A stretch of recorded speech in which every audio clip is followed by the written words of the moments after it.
상반기입니다. 2017년 상반기 오늘이 마지막인데요. 그 지나갔던 과정을 좀 지켜보도록 하죠. 먼저 유가하고 환율들을 보겠습니다. 증시에서 유가하고 환율이 결국 외국인들의 수급을 좌지우지하는 기준이다라고 저는 얘기를 해드리고 있는 거고, 그걸 통해서 보는 건데, 유가하고 환율 부분을 좀 보면,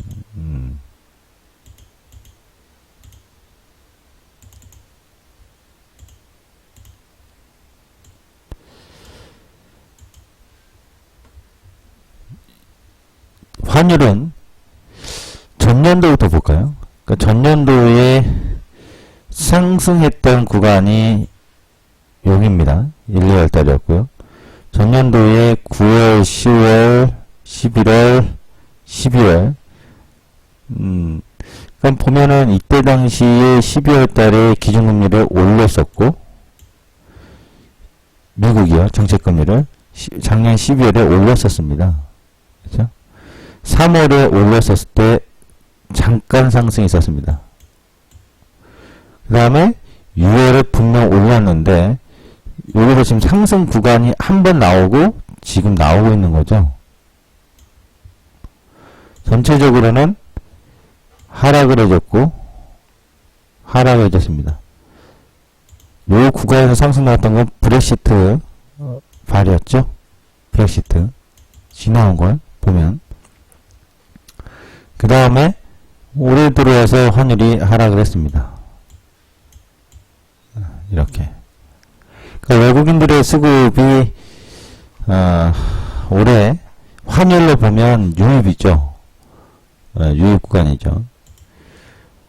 그러니까 기준금리를 올리는 관점이었기 때문에 6월 달에도 환율이 이렇게 강세를 보여줄 거다라는 생각을 보기는 조금 전망하기는 어려웠었죠. 그러나 눈에 보이는 기술적인 흐름상 환율은 굉장히 정직하기 때문에 정직한 편이에요.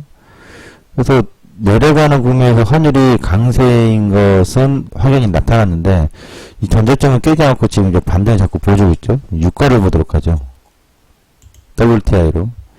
유가 같은 경우는 사실상 2017년 들어와서는 계속 하락세입니다. 그죠? 관건은 뭐 26불까지 갈까요? 그건 모르겠고, 전년도부터 바닥 잡고서 올라왔고, 작년 같은 경우 2016년은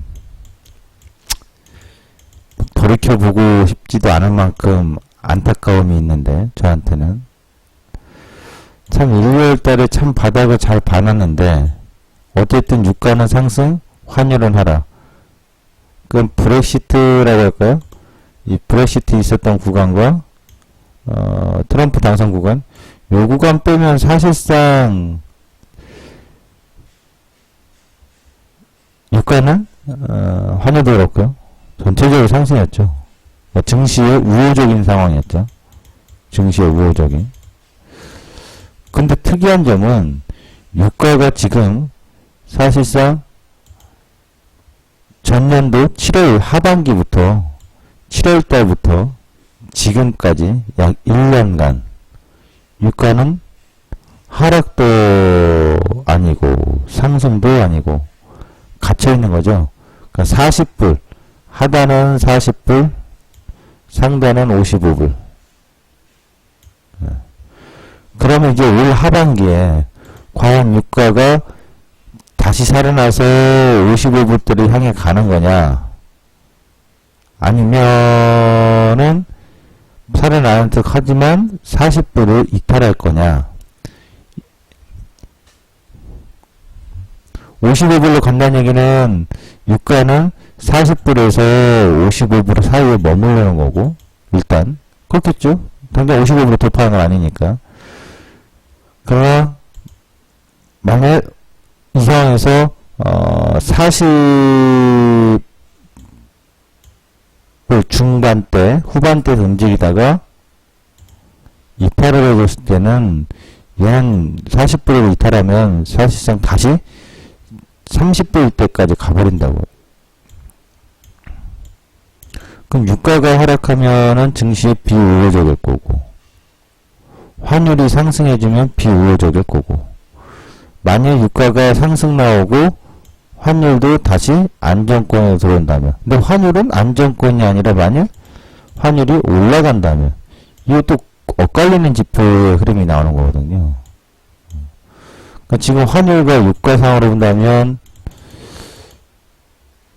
2017년 들어서는 그렇게 반반이죠. 굉장히 우호적이지도 않고 굉장히 비우호적이지도 않고. 근데 지금 상황에서는 이제 유가가 다시 하락을 할 거냐, 추세적으로 상승을 할 거냐. 환율은 분명 지금 점진적으로 상승하고 있습니다. 그 환율은 제가 봤을 때는 현재로서는 상승이라고요. 다시. 그러니까 환율을 보면 제가 보는 관점에서는 이 여기 바닥을 깨지 않고 환율은 다시 여기서부터 점진적 상승해서 1130원을 지지하고 있기 때문에 이런 식으로 올라갈 가능성이 높다라고 봐요. 그렇다고 환율 올해 상반기를 보면 유가를 보면 증시가 조정이었는데 환율은 하락이었기 때문에 증시에 우호적인 거고, 근데 이제 하반기로 가면 환율은 올라갈 걸로 보이고 유가는 올라갈지 안 올라갈지 아직 모르겠어요. 유가 부분은. 그러니까 40불에서 50불 사이에 머무르는 게 일단은 이렇게 보이는데, 많이 이제 다운된다고 하면 둘 다 똑같이 증시에 우호적이지 않을 거란 얘기겠죠. 환율 부분은 제가 보는 관점에서 환율은 1130 넘어서 점진적 상승을 통해서 다시 1200원대까지 가지 않겠느냐는 시각인데, 유가는 아직은 잘 모르겠어요. 40불 아래로 추락할지 여부에 대해서는. 자, 해외 증시를 보면, 최근에 먼저 유럽 쪽을 보면, 선진국들 볼게요. 유럽 쪽을 보면 제가 지난번에 그 달러 얘기했을 때 5월달 이때부터 사실상 고점을 만들고 변동 하락을 하고 있는 게 유럽입니다. 유럽 같은 경우는 기술적 흐름상 이 12,000포인트죠. 그러니까 4월달에 그 프랑스 대선을 앞두고서 급등이 나왔잖아요. 그 급등했던 자리를 돌려서 눌릴 거라는 게 제 시각이거든요. 눌러지고 있는 과정이고요. 돌가 프랑스 보면 여기 갭 나오는 거 있죠.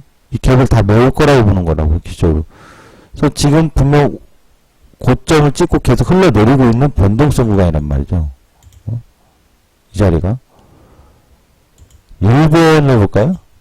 일본을 보면 5월달에 같이 급등 나오고 해서 지금 얘들 밀리진 않지만 옆으로 퍼지는 변동이거든요. 기간 조정. 미국을 보면, 미국에서 나스닥을 먼저 볼까요?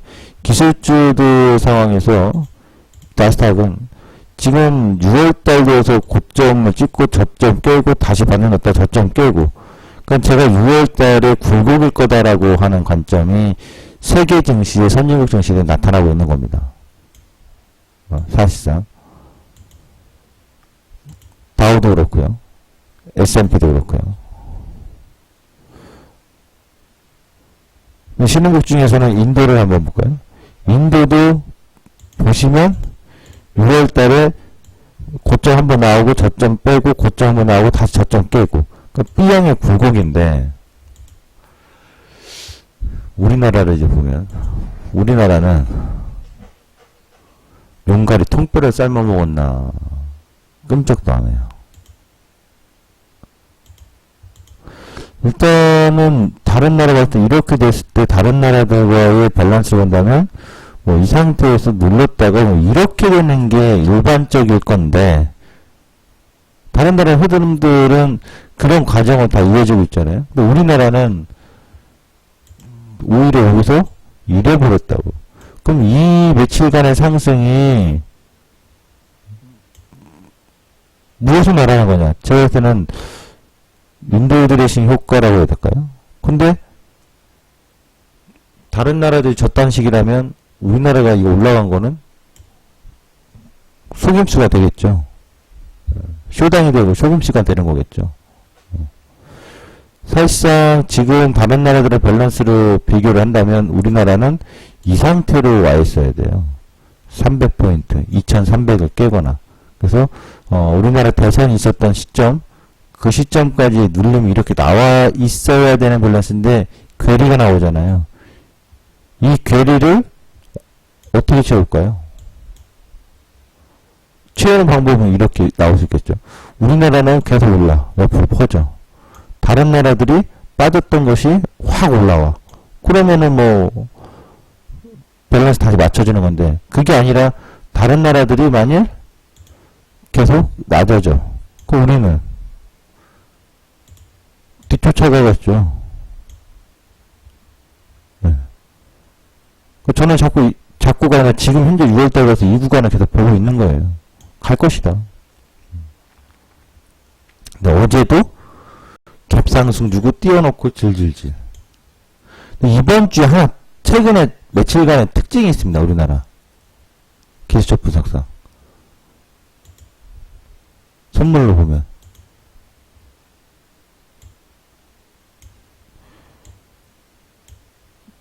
요 구간에서 미세한 특징들이 뭐냐면,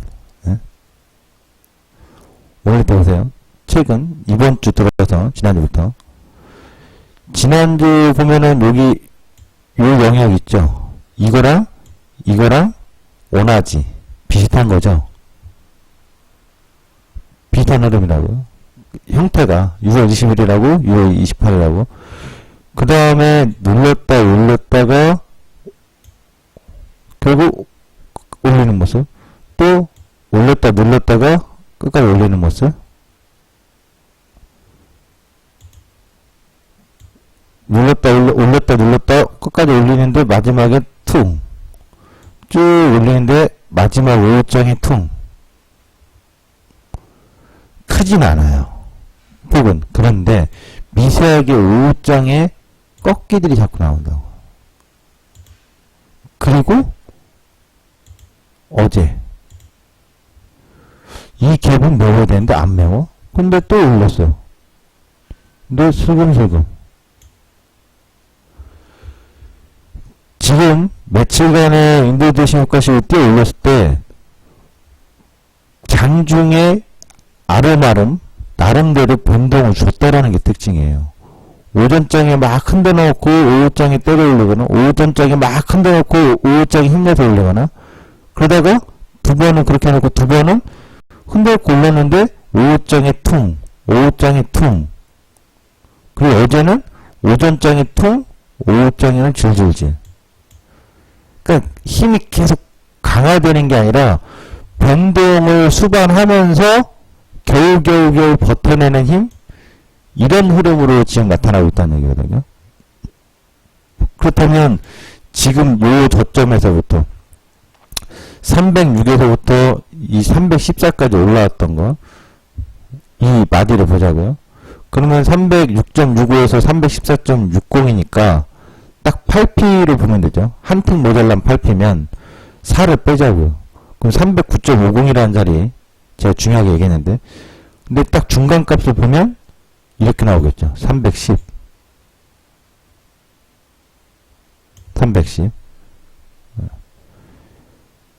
그럼 여기서 지금 점프가 됐던 거는 고점이 나오고 누르면 오늘 뭐 예상 동시효과는 2P 정도가 빠지는 걸 보여요. 그럼 312, 311.70 이렇게 빠질 텐데 갭으로 빠지고 또 갭으로 띄우고 갭으로 빠지겠죠. 그러면 이 갭은 둘 다 안 나온다고 봐요. 갭은 지금 아일랜드 갭 조그만한 아일랜드 갭 어제의 봉이 아일랜드 갭 오늘 만약 예상 동시효과처럼 311.5 치면 반등으로 갭을 넣을 거라고 보지 않아요. 저는 오히려 반대로 갭을 넣으려고 하는 듯 하겠지만 그냥 바로 밀렸다가 이런 식으로 그래서 오늘 예상을 해보면 하프 자리 310과 309.50이 일단 오늘 하단 가능성 있는 자리. 상단은 갭 메운다고 보지 않기 때문에 오늘 뭐 312점 조금 312.50 정도? 요 정도가 상단. 이런 식으로 좀 예상을 해봐야 되지 않을까 싶어요. 그러면 제가 예상했던 것 중에 하나가 6월달이 위아래를 흔들어서 6월달 저점을 깨야 되는데 안 깼다. 오늘. 그러면은 6월달은 윗골이 달리고 이렇게 양봉 나오겠죠. 이거를 쪼개서 그려보면 기억해보죠. 6월달에 첫날에 음봉이 이렇게 뺐다고요. 그리고 오르고 다시 오르고 아유 그림 잘못 그렸다 좀. 아 그냥 가봅시다. 이렇게 그냥 이렇게 했다가 마지막 날 이렇게 되는 거 요게 나오잖아요. 그럼 이 그림을 잘 지금 6월달 내의 그림이에요. 6월달 형성하는 과정이잖아요. 일봉상. 그럼 얘도 뭐가 있냐. 6월달 내내 계속 박스로 변동을 주고 박스로 변동을 주는데 막판에 더 꾸역꾸역 올리다가 누구처럼? 누구 하네. 얼마 전에 시장 이렇게 움직이는 것처럼 막판에 퉁 버티다가 막판에 툭 떨어지는 말이라면 그러면 다음 달에는 시초가가 떠서 시작할지 안 해서 시작할지 모르겠습니다만 사실상 음봉일 가능성, 음봉이라면 지난달 양봉을 장악하는 거죠. 이렇게 장악한다는 얘기는 지난달 저점을 깨겠다는 얘기죠. 근데 깨서 몸통이 이렇게 끝났지 아니면 뭐 아래꼬리 달아지면서 끝났지 이건 저도 몰라요. 예측도 아직 안 되고. 그러면 음으로 끝날 가능성 높고 만약 위로 봉이 꼬리가 나온다 하더라도 윗꼬리는 짧을 것이다. 만화나 길게 나온다고 하면 어쩔 거냐? 굉장히 머리 아픈 거지. 왜냐? 이때 올라간다고 양봉을 볼 거거든. 그러다가 갑자기 뒤통수 치겠지. 그럼 여기서 두 가지 그림으로 그려봅시다. 봉이 길게 나왔을 때는 어떻게 형성되겠어요? 당연히 7월 첫날부터 때려 올려버리겠지. 그래놓고 이렇게 나오고 이런 식으로 7월달에 형성되면서 결국엔 7월달에 윗꼬리가 긴 아랫꼬리가 긴 이런 음봉이 나오겠죠. 근데 그게 아니라 가장 확률이 높은 예상을 해본다면 윗꼬리가 짧고 어쨌든 이런 식으로 음이 나온다면 다음 달에는 7월 첫날부터 움직임이 없을 수도 있겠으나 움직임이 나오면 왔다 갔다 하더라도 푹 7월 초 중순 중하순까지 약해지다가 이런 식으로 나오겠죠. 파동상. 근데 어제랑 오늘 하락 파동을 심화시킨다면 이게 1차 하락마디 파동이 된다면 1차 하락마디 파동에서 더 빠졌다가 반등 줬다가 이런 N자마디 나오고 이런 거 그러면은 이렇게 봐야 되겠죠. 여기서 오늘 어제랑 오늘 떨어지는 마디 값이 연장으로 가면 이렇게 더 바로 다이렉트로 나올 수도 있겠다. 그리고 반등 좀 주다가 다시 하락마디 나오는 이런 가능성으로 그럼 7월 중반 정도 초중반까지는 이런 가능성의 마디값을 예상해 볼 수 있겠죠. 그 얘기는 결국 이 고점으로 인식하고서 대응을 해봐야 되는 게 아니냐 이렇게 보는 거죠. 일단 우리나라가 용가리 통뼈를 삶아 먹은 것 같습니다. 기술주가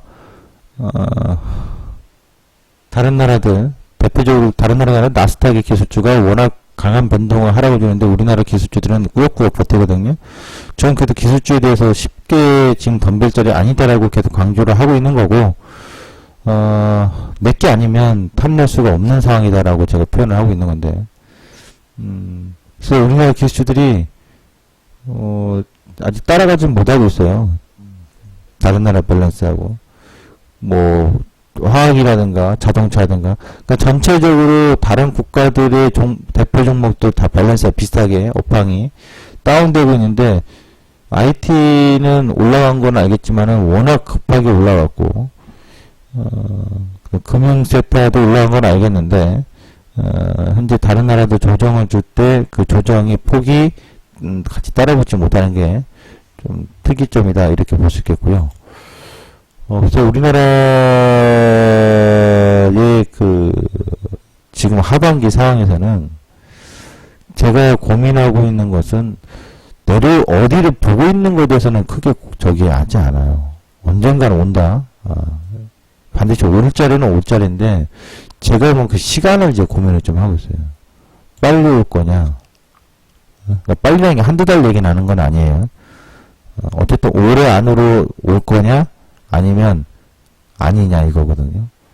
그래서 일단은 7, 8월 달은 가격의 조정과 기간 조정의 눌림목으로 봅시다. 7, 8월 달은 가격 조정과 기간 조정의 눌림목으로 보는 거예요. 그럼 이 상태에서 올해 그림을 좀 예상을 더 해보면, 예측을 해보면, 아이고야.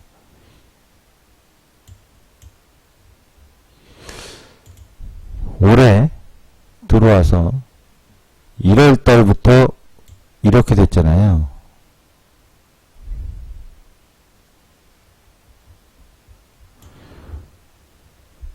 요 자리가 회기라고 한다.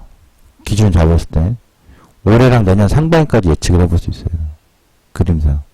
자, 먼저 굴곡으로 나왔을 경우 요거 빠지고 반등 주고 빠지고 갑자기 쫙 빠져서 올해 연저점을 깬다 이거예요. 이게 올해 내에 나오는 그림이라고 친다면, 만약 갈색은 올해 내에 이런 그림이 나오면 증시 무조건 받아요. 이 자리에서. 더 빠지더라도 청산하고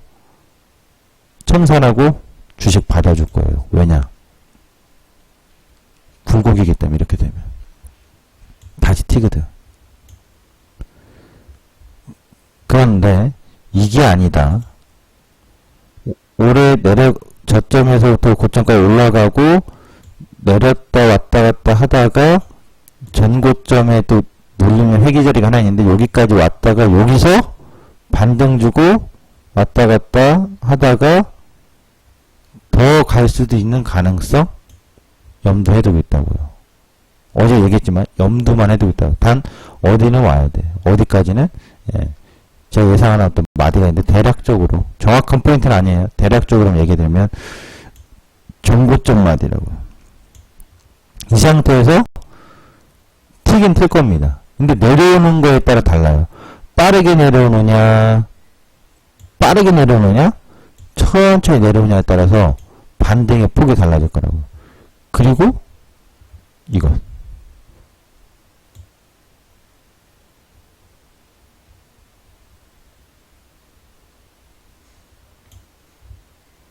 이러면 파란색일 때는 올해 안으로 내 목표가가 안 오더라도 반드시 홀딩이에요. 왜냐? 이런 경우에는 내년 상반기까지 1분기까지 강한 푸시 2분기까지 가할 수 있기 때문에.